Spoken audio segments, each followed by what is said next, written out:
मित्रांनो, आज आपण यूट्यूबचे रूल पाहणार आहोत. प्रथम आपल्याला YT स्टुडिओमध्ये जायचं आहे. पुन्हा YT स्टुडिओचा हा होम पेज आहे. याच्यात तुम्हाला कॉन्टेंट, ॲनालिसिस, कमेंट आणि अर्नवर तुम्हाला क्लिक करायचं आहे. अर्नवर क्लिक केल्यानंतर खाली तुम्हाला स्क्रोल केल्यानंतर एलिजिबल तुम्हाला 500 सबस्क्रायबर पाहिजेत.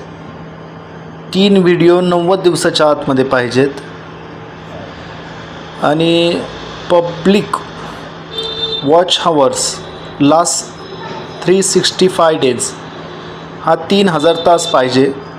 आणि आता तुम्ही जर बघितलं, हा शॉर्टसाठी क्रायटेरिया दिलेला आहे. Public short views last 90 days म्हणजे हा 90 दिवसाच्या आतमध्ये तुम्हाला 30 लाख व्ह्यूज आले पाहिजेत.